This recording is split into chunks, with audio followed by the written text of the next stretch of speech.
Preliminarily, we note that the standard articulated above strictly governs the trial court's determination whether attorney fees should be awarded.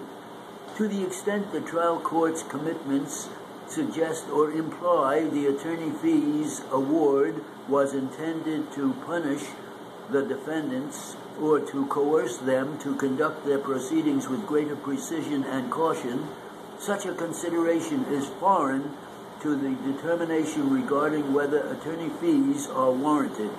Similarly, to the extent the trial court's comments suggest it imposed the fees burden on the party whose conduct necessitated the mandamus order without considering whether the litigation imposed a financial burden on the claimant disproportionate to his individual stake in the matter, it ignores the correct standard cited above.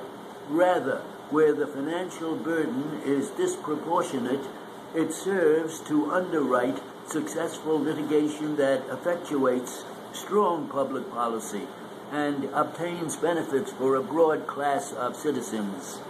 The trial court abused its discretion in awarding Ryan attorney fees, assuming without deciding his litigation resulted in the enforcement of an important right affecting the public interest.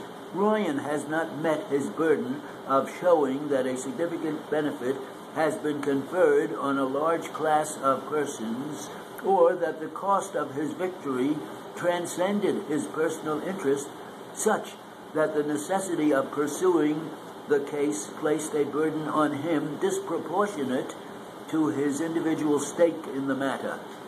As to the benefit allegedly conferred, he asserted below that he not only protected the rights of foreign students to participate in sports, or students that are held back or repeat a grade, but also drew attention to the deficiencies within the rulemaking and interpreting processes.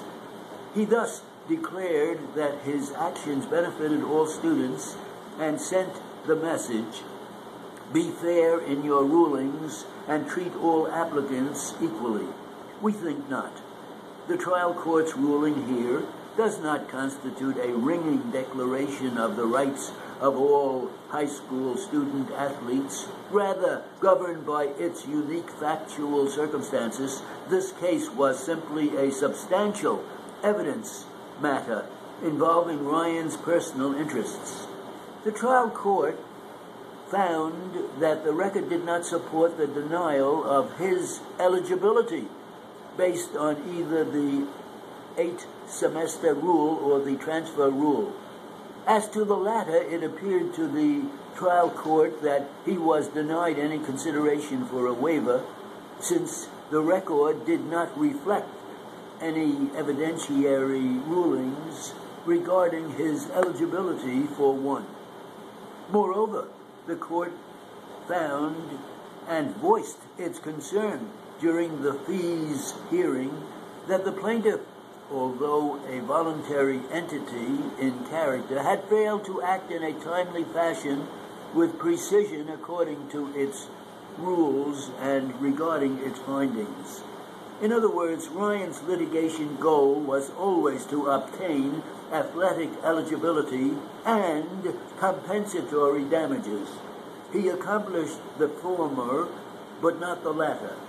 Nevertheless, this is not a case where Ryan has shown the cost in bringing it is disproportionate to his personal stake in its outcome, but rather one where the enforcement of the public interest is merely coincidental to the obtaining of personal goals. See California Common Cause versus Duffy, 1987, 200, California Appellate Reports, 3rd, 730, 750 to 751, 246, California Reporter, 285.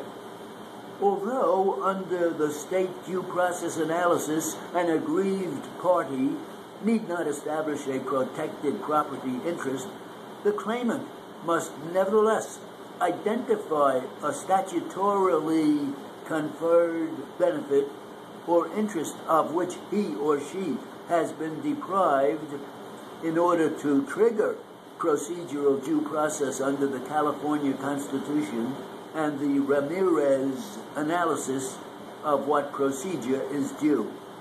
West's annual California Constitutional Review, Article 1, Sections 7 and 15.